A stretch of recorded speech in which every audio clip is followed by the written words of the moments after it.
Card is out, and you might not want to put it on the fridge. In math, students held steady or even made up a little ground lost during the pandemic, but when it comes to reading, scores are still dropping. Overall, most students are still performing below 2019 levels. But the president is expected to sign an executive order prioritizing federal funding for school choice programs and focusing schools on excellence and patriotism, while ending funding for K-12 schools teaching critical race theory. Okay, Jackie, I'm going to come to you first on this one.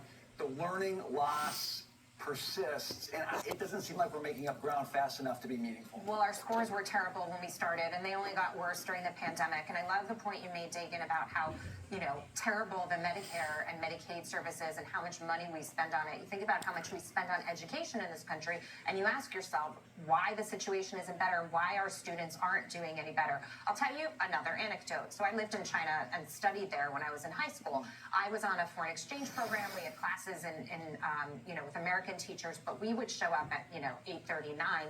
The Chinese kids at the school had been there since 7 o'clock in the morning. They had done drills and exercises and all these things. They had like a full day before we even started our classes.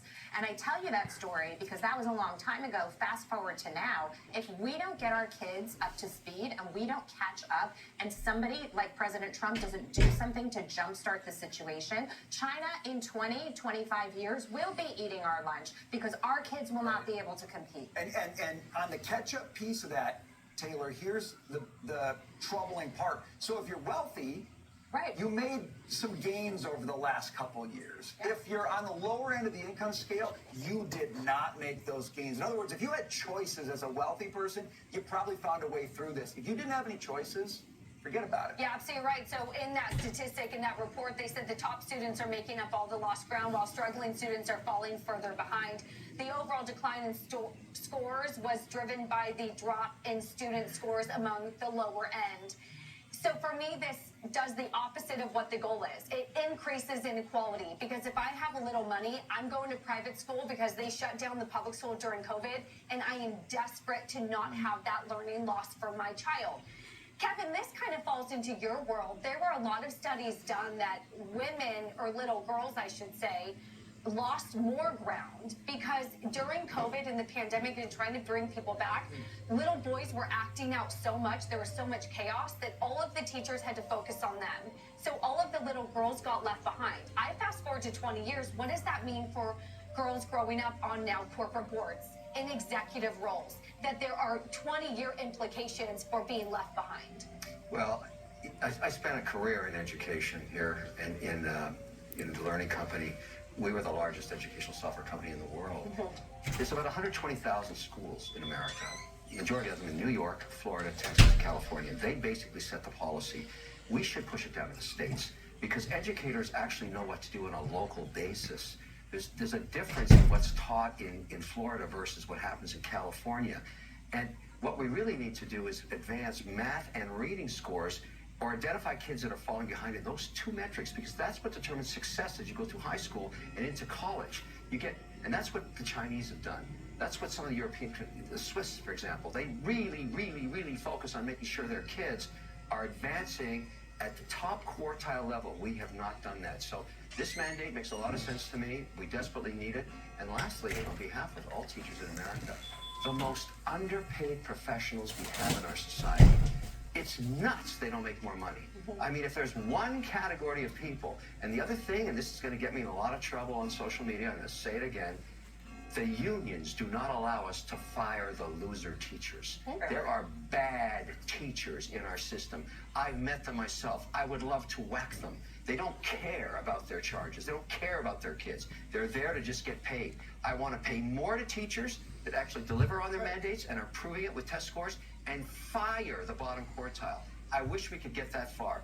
Sure, send me the emails. I don't care. I'm right. And David, let me just layer this back in the conversation. So the Trump executive order is saying, here's what you're going to teach reading and math. Here's what you're not going to do. You're not going to cram CRT, critical race theory, or gender ideology down kids' throats, which would have the effect actually of maybe freeing up space for the things they do need to learn. Or figuring out who actually knows how to teach math. Yeah. because not just these scores, but this was a ranking that came out at the end of last year. Our students, America's students' math skills are sliding in the world rankings. And this is 4th grade and 8th grade students, that America's rankings slipped relative to other countries, and our math performance fell just in a raw score between 2023 and 2019. And some of the scores are so bad that U.S. scores were no better than when the tests were first given in 1995. That's how awful it is. And in terms of money, the unions were the ones working with the Biden administration and the CDC that kept the schools closed because they wanted money. How much did they get? They got $122 billion in COVID aid. And then here's the New York Times headline: when the aid started running out in the middle of last year, U.S. schools are facing their biggest budget crunch in years. This because they blew through $122 billion, and then they didn't have money for teachers, tutors, and summer schools. It's an abomination the way that these public schools are run because of the unions, Kevin, and you're absolutely right. And if you need a sidekick, spatula a bad from the fart, sky. I'm your guy. My guess is you could whack as many as 20% of the teachers in America today, take their salaries, give them to the existing good teachers, and you would advance scores by 50%. Yeah. Maybe we need to do a buyout, like we got with the federal government. I don't know why they're off that program. Let's They got to get the whacking stick out against them. buy them out. By the way, the little boys, you know why they were so misbehaved? Because they stuck them in these classrooms, put masks on their faces, and put them behind glasses and sit there. Yeah. And they're like, that's not what I do. Nope. Boys and girls lost in that one. Okay, earnings season underway. Taylor, it's all about